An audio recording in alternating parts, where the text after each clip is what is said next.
All right, my 5th grade peeps, we are going to be drawing our self-portrait inspired by Tim Burton. We have some Tim Burton example sheets here that you can use as different ideas. We can stylize our hair, do different kinds of things, but we are still creating ourselves. We have to keep that in mind. You have the option to draw your portrait on a dark gray or a light gray paper.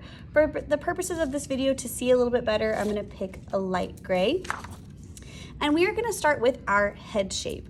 Tim Burton's characters have large heads. So we are gonna make sure that our head is really, really big. So I can start with that kind of U shape, and I'm gonna sketch it out because we're gonna be tracing them anyway, so we don't need to worry about pressing so hard. So now I have my head shape. The portraits have a really skinny neck, so I'm gonna make a little small neck, a long neck, add in my shoulders, and then I can also add my clothes. So whatever I'm wearing that day, or whatever you're wearing, you can decorate your clothes. Maybe I'm wearing like a collared jacket, so I could add that in, whatever you want. All right, so once you have your main body, head and body ready to go, then we can start to work on our facial features, our hair, all that other good stuff. I am going to do my ears, and remember our ears and our eyes are towards the middle of our head. I'm making some little ears here. And then Tim Burton's eyes are also really big. There's some different styles of eyes that we can pick. They don't just have to be circles. They can be however you want, but they should be large. So I'm going to make some big circular eyeballs. And we need the big head for our big eyes. They're gonna take up most of our space. I'm just trying to get my eyeballs approximately the same size.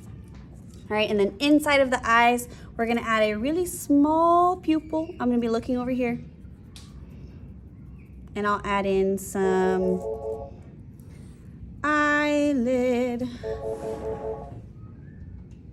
And I'll add in some little eyelashes, because why not?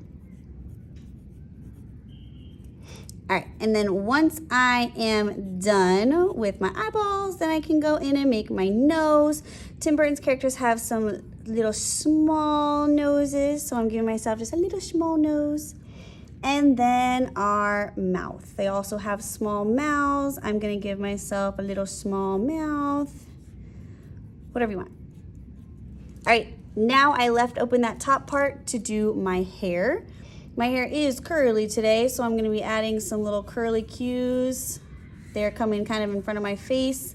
I have to add my hairline where my forehead and my hair meet, and then the top of my head as well. So I'll do the top. Because my hair is curly, I'm using kind of a wavy line. My hair is long, so I'm making it go all the way down to the bottom, past my shoulders. And then I can erase some of these areas where I don't need that anymore.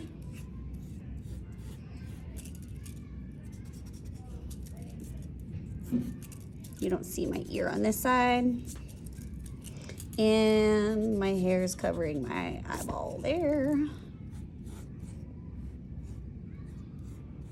All right, now that I have my hair shape drawn, I can go in and add some little curly, squiggly little lines to add some hair texture.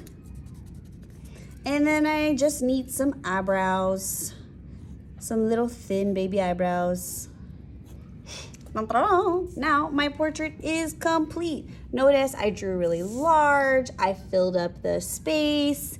And so now once you have your portrait done, you are gonna go show Miss Castillo or your teacher. So that way she can make sure that it's big enough. You have all of your features. You have your eyes, your pupils, your eyebrows, your nose, your mouth, all that stuff. And then we are going to trace it with a Sharpie.